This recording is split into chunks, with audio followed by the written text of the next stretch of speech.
14টা জনগোষ্ঠী আছে 14টা জনগোষ্ঠীৰ স্পষ্ট কথা যে আমি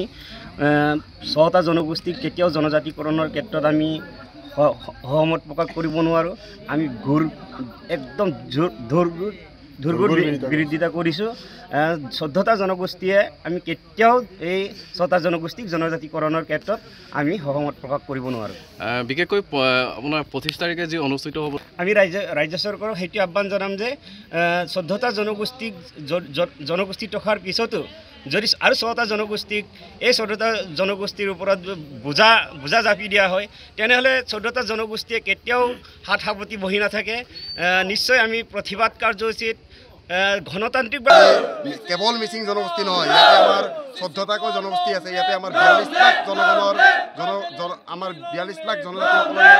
পপুলেশ্যনৰ কথা আছে ইয়াত আমি যেহেতু জন্মসূত্ৰে আমি জন্মসূত্ৰে জনজাতি হোৱাৰ পাছতো কিন্তু এতিয়া একাংশ আমাৰ এডভান্স কমিউনিটি যেহেতু 6টা জনগোষ্ঠী এইটো তেখেতসকলে যিটো ৰজাগৰীয়া যিটো আসন কৰি পেলাই তেখেতসকলে অসমখনক ৰাষ্ট্ৰ কৰি পেলাই আহিছে তেখেতসকলে আমাক একটা উচ্চ জ্ঞান কৰিছিলে তেখেতসকলে আজি কিন্তু আমাৰ পিছপৰা জনগোষ্ঠীসমূহৰ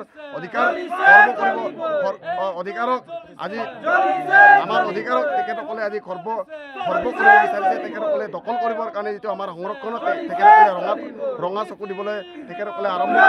কৰিছে এইটো ক্ষেত্ৰত আমি ধিক্কাৰ জনাইছোঁ ৰাজ্য চৰকাৰক কি ক'ব এটাই আমি ইয়াৰ পৰা এই জৰিয়তে এই আজিৰ কাৰ্যসূচীত আমি আহ্বান জনাব বিচাৰিছোঁ যেহেতু 6 জনগোষ্ঠী কেতিয়াও আমি জনজাতিকৰণৰ ক্ষেত্ৰত আমি পক্ষত নাই আমি স্পষ্টভাৱে জনাব বিচাৰিছোঁ 14টা জনজাতি আমি জন্মতে জনজাতি যেহেতু ইয়াত দাবী কৰি পেলাই ইয়াত জনজাতি হোৱাটো আমি কেতিয়াও কামনা নকৰোঁ আমাৰ 14টা জনজাতিৰ অধিকাৰক খৰ্ব নোহোৱাকৈ যদি তেখেতসকলক যদি 6টা জনগোষ্ঠী যদি যিকোনো খবৰৰ বাবে যোগাযোগ কৰক 7099017330 লগতে 7099017110 নম্বৰত